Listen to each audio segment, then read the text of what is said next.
আসসালামু আলাইকুম ভিউয়ার্স। এখানে আমি রান্নাবান্না করেছি বিফ দিয়ে, মূলা দিয়ে, আলু। এরপর এখানে পোলাও রান্না করেছি, তারপর মুরগির মাংস রান্না করেছি। তো আমাদের চট্টগ্রামের আর বাংলাদেশের সবাই সবার বেড়াতে আসলে এভাবে রান্না করে রুটি বানাই। আমিও রুটি বানিয়েছি, তো আমার রুটিটা ভালো হয় নাই। তো এখানে আমি বুটের ডালের হালুয়া বানাচ্ছি। প্রথমে দুধ দিয়ে ভালোভাবে সিদ্ধ করে নিয়েছি। এরপর ব্লেন্ড করে ঘিয়ের মধ্যে দিয়ে ভালোভাবে ভেজে নিব।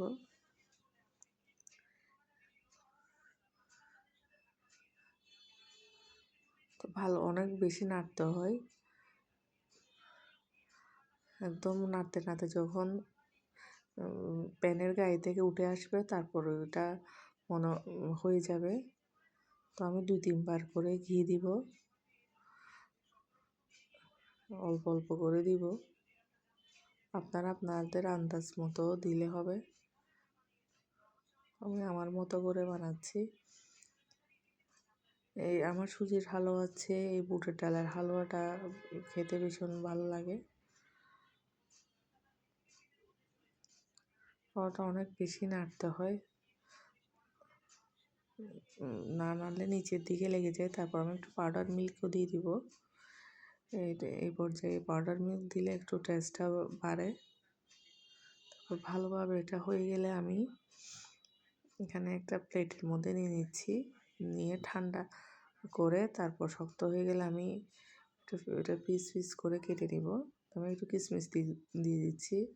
আপনাদের বাদামও দেওয়া যায়, আমার বাসায় বাদাম ছিল না তাই দিই। এটা অনেক বেশি মজা হয়েছিল। তো আপনারা যারা ভিডিওটা দেখছেন প্লিজ লাইক আর সাবস্ক্রাইব করে দেবেন।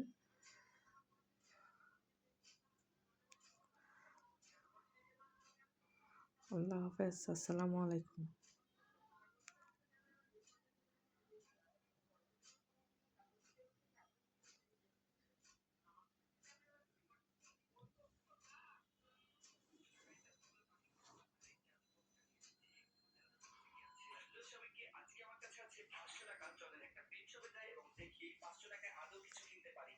চলে আসলাম একটা পেট শপে, আর এখানে এসে প্রত্যেকটা অ্যানিমেলের প্রাইস শুনে আমার মাথায় হাত। এই সপ্তাহে বিভিন্ন